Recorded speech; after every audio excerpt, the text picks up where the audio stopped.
வணக்கம். திருச்சிக்கு மிக அருகில் உள்ள ஒரு அணை. உலகின் மிக பழமையான அணைகளுள் ஒன்று என்று நம்மில் எத்தனை பேருக்கு தெரியும்? ஆம், திருச்சியில் இருந்து 20 கிலோமீட்டர் தொலைவில் உள்ளது அந்த அணை. சுமார் கிபி 2ஆம் நூற்றாண்டில் கற்களாலும் களிமண்ணாலும் கட்டப்பட்ட அந்த அணை 2000 ஆண்டுகள் கடந்து இன்றும் கம்பீரமாக நிற்கின்ற அணைதான் கல்லணை.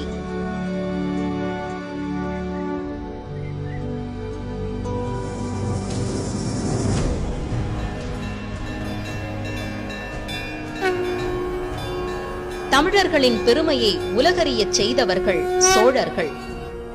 அச்சோழ மன்னர்களில் பிற்கால சோழன் என்று கூறப்படும் கரிகார் பெருவளத்தான் கட்டிய அணையே கல்லணை.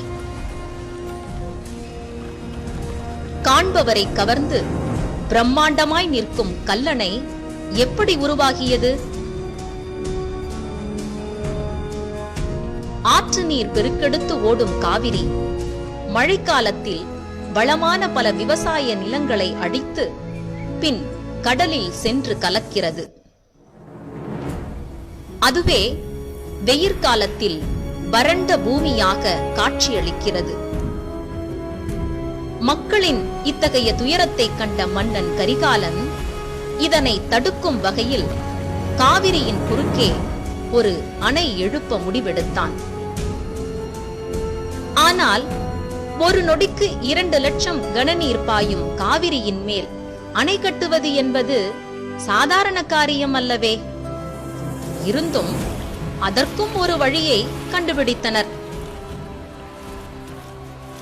நாம் கடற்கரையில் நிற்கும் போது அலை நம் கால்களை அணைத்துச் செல்லும்.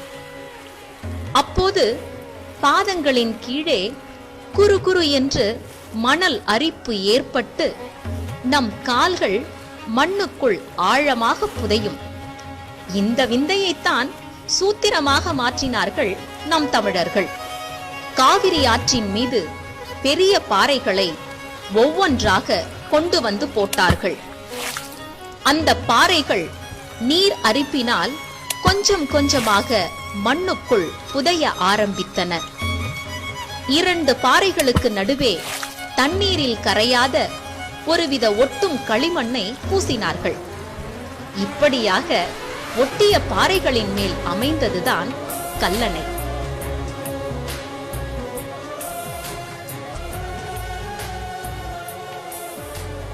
வடக்கு புறத்தில் உள்ள கொள்ளிடத்தையும் காவிரி ஆற்றையும் இணைக்கும் உள்ளாற்றில் அமைந்ததுதான் கல்லணை. 1804ஆம் ஆண்டு கேப்டன் கால்ட்வெல் என்னும் ஆங்கில பொறியாளர் அதன் திட்டத்தையும் பொறியியல் வல்லமையையும் கண்டு வியப்புற்று அதன் மேற்கரைகளை உயர்த்தி அணை கற்களை அடுக்கி சீர் செய்தார்.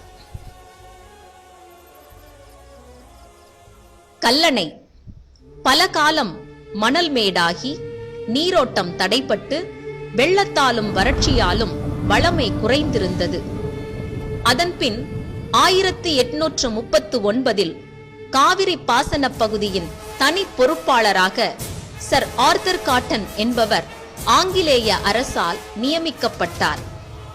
அவர் அணையை சிறு சிறு பகுதிகளாக பிரித்தெடுத்து மணல் போக்கிகளை அமைத்தார்.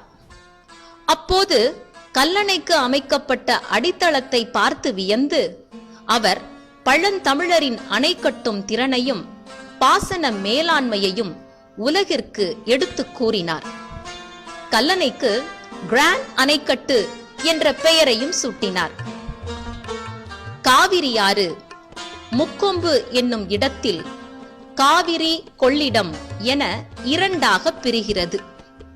பின் பிரிந்த காவிரி ஆறு கல்லணையை வந்தடைகிறது. கல்லணை வந்தடைந்த காவிரி காவிரி ஆறு, வெண்ணாறு, புது ஆறு, கொள்ளிடம் என 4ஆக பிரிகிறது. பாசன காலங்களில் பயன்பட காவிரி, வெண்ணாறு, புது ஆறு ஆகியவற்றிலும் வெள்ளக்காலங்களில் கொள்ளிடத்திற்கும் கல்லணையில் இருந்து தண்ணீர் திறந்து விடப்படுகிறது. இதனால் வெள்ளக்காலங்களில் பல லட்சம் ஏக்கர் நிலப்பரப்பு வெள்ளத்திலிருந்து காப்பாற்றப்படுகிறது. கல்லணை உலகின் மிக பழமையான அணைகளுள் ஒன்று. இன்றைக்கும் உருவாகிக் கொண்டிருக்கும் ஒவ்வொரு அணையின் கல்லும் கல்லணையின் பிரதிபிம்பமே.